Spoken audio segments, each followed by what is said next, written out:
శ్రీ గురుభ్యో నమః. శ్రీమాత్రే నమః.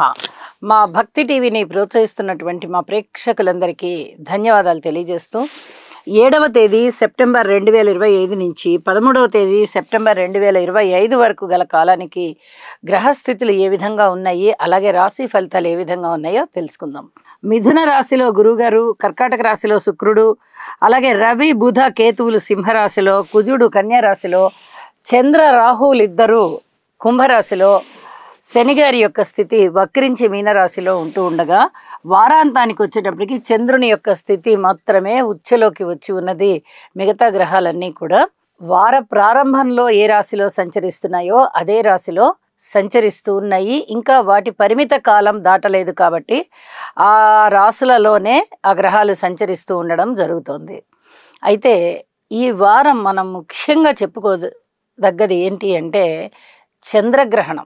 7వ తేదీ రాత్రి 9:56 నుంచి అర్ధరాత్రి 1:26 వరకు రాహుగ్రస్త సంపూర్ణ చంద్రగ్రహణం ఏర్పడుతూ ఉన్న కారణం చేత ఎక్కువగా గ్రహణ ప్రభావమే ఈ వారం రోజులు కూడా ఉంటుంది. నిజానికి 40 రోజుల కాలం ఉంటుంది. అయితే మనము వారం రోజుల రాశి ఫలాలు చెప్పుకుంటున్నాం కాబట్టి ఈ వారం రోజులు కూడా రాశి ఫలితాలు ఎక్కువగా గ్రహణ ప్రభావం మీద ఆధారపడి ఉంటాయి అని చెప్పి తెలియజేస్తూ ఇక గ్రహ సమ్మేళనాల గురించి, అందు విశేషాంశాల గురించి తెలియజెప్పుకుందాం. రవి బుధ కేతువులు సింహరాశిలో ఉన్నారు. ఇక్కడ రవి బుధులు బుధాదిత్య యోగం చాలా చాలా మంచిదే, కానీ రవి కేతువుల యొక్క కలయిక కానీ వారి మీద రాహువు గారి యొక్క దృష్టి కానీ అంత మంచిది కాకపోవడం చేత తప్పనిసరిగా పరిహారాలు చేసుకోవాలి. రవి రాహు స్తోత్ర పారాయణాలు చేసుకోవడం చాలా చాలా మంచిది. ఇక కుజుని యొక్క సప్తమ దృష్టి శనిగారి మీద పడుతూ ఉన్న కారణం చేత, శనిగారి యొక్క సప్తమ దృష్టి కూడా కుజుడి మీద పడుతూ ఉన్న కారణం చేత తప్పనిసరిగా శని కుజ స్తోత్ర పారాయణాలు చేసుకోవాల్సినటువంటి పరిస్థితి ఉంది. ఇక బుధుని యొక్క సంచారం మీద రాహుగారి యొక్క స్థితి కూడా దృష్టి కూడా ప్రసరిస్తూ ఉన్న కారణం చేత ఇక్కడ బుధ రాహువుల యొక్క స్తోత్ర పారాయణాలు కూడా చేసుకోవాల్సినటువంటి పరిస్థితి ఉంది. వెరసి రవి బుధ కేతు శని కుజ ఈ 5 గ్రహాలకి చేసుకోవాలి. తదుపరి గురువు గారి యొక్క 9వ దృష్టి రాహు మీద ఉంది. అంటే ఈ దృష్టి మంచిదే, చంద్రుడి మీద కూడా ఉంది. గ్రహణం కూడా ఇక్కడే సంభవిస్తోంది. ఇది చాలా చెప్పదగినటువంటి సూచన. కుంభరాశిలోనే గ్రహణం పడుతోంది, అదే రాశిలోనే గ్రహణం మోక్షం వచ్చేస్తోంది గ్రహణానికి, చంద్రగ్రహానికి. దీని మీద గురువు గారి దృష్టి ఉండడం చేత చాలా వరకు మనశ్శాంతి కలుగుతుంది. గ్రహణ ప్రభావం చేత ఎన్ని దోషాలు ఏర్పడుతూ ఉన్నప్పటికీ అంతిమంగా ఒక విధమైనటువంటి సంతృప్తి కలగడానికి అవకాశం ఉంది అని చెప్పి తెలియచేస్తూ ఉన్నాను. అయితే ఇప్పుడు చెప్పుకున్నట్టుగా ఈ రవి బుధ కేతు కుజ శనిగార్లకి స్తోత్ర పారాయణాలు తప్పనిసరిగా చెయ్యండి.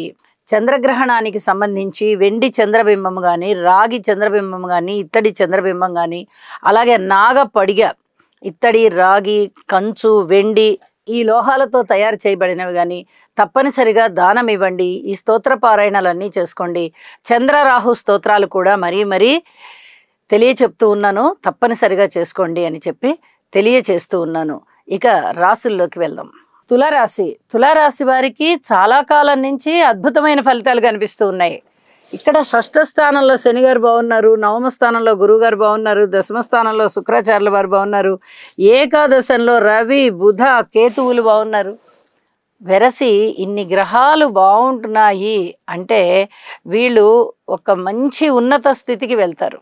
అయితే గ్రహణం 5వ స్థానంలో ఏర్పడుతూ ఉన్న కారణం చేత, ఇది కోణస్థానం అవడం చేత ఇది అంతగా యోగించబడడం లేదు. కాబట్టి సంతాన విషయంలోనూ బంధువర్గ రీత్యా, మిత్రుల రీత్యా కొన్ని రకాల జాగ్రత్తలు తీసుకోండి. మిగతా అన్ని విషయాలలోనూ చాలా చాలా అద్భుతమైన ఫలితాలు ఉన్నాయి. మీకు ఈ షష్టం అనేది శత్రురోగ రుణస్థానం అవడం చేత అక్కడ శనిగారి వంటి బలీయమైనటువంటి గ్రహం ఉండడం చేత మీకు అనుకోని విధంగా ఆదాయం వస్తుంది. రోగాలు, వ్యాధులు, బాధలు ఏమైనా ఉంటే తగ్గిపోతాయి. అలాగే అనేక రకాలుగా విజయావకాశాలు లభిస్తున్నాయి. పిత్రార్జితాలు ఉంటాయి. పితృవర్గ రీత్యా బాగుంటుంది. ఉద్యోగ రీత్యా బాగుంటుంది. ఇక లాభాల విషయంలో దూసుకొని వెళ్ళిపోతారు మీరు. ఎన్ని లాభాలు రావాలో అన్ని లాభాలు ఉంటాయి. ఎక్కడ నష్టం అన్న మాటకి తావు లేకుండా ఉంటుంది. విద్యార్థులు బాగున్నారు, ఉద్యోగస్తులు బాగున్నారు, స్త్రీలు బాగున్నారు, కార్మికులు, కర్షకులు, నేత పనివారు, చేతి వృత్తుల వారు బాగున్నారు. అన్ని విధాల అందరూ బాగున్నారు. ఒక సంతానం విషయంలో, బంధుమిత్రుల విషయంలో జాగ్రత్త తీసుకోండి.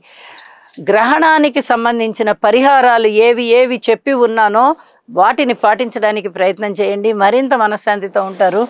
ఇక వారాంతానికి వెళ్ళేటప్పటికి తులారాశి వారికి అష్టమ స్థానంలోకి చంద్రగ్రహ సంచారం ఏర్పడుతూ ఉన్న కారణం చేత ఇక్కడ అంత అద్భుతమైన యోగాలు ఏమీ ఉండబోవడం లేదు. కాబట్టి చంద్రగ్రహ స్తోత్రాలు, రాహుగ్రహ స్తోత్రాలు, కుజగ్రహ స్తోత్రాలు, శనిగ్రహ స్తోత్రాలు పఠించుకోండి.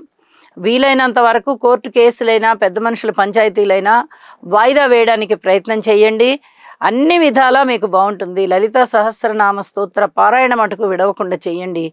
ఇది చాలా చాలా చెప్పదగినటువంటి సూచనగా తెలియజేస్తూ ఉన్నాను. శుభం. శనిగ్రహం యొక్క అనుకూలత కొరకు నీలాంజన సమాభాసం రవిపుత్రం యమాగ్రజం ఛాయామార్తాండ సంభూతం తం నమామి శనైశ్చరం. ఓం క్రాం క్రీం క్రౌం సహ శనయే నమః. గురుగ్రహ అనుకూలత కొరకు దేవానాం చ ఋషీణాం చ గురుం కాంచన సన్నిభం బుద్ధిమంతం త్రిలోకేశం తం నమామి బృహస్పతిం. ఓం హ్రాం హ్రీం హ్రౌం సహ బృహస్పతయే నమః. శుక్రగ్రహం యొక్క అనుకూలత కొరకు హిమకుంద మృణాళాభం దైత్యానాం పరమం గురుం సర్వశాస్త్ర ప్రవక్తారం భాగం ప్రణమామ్యహం.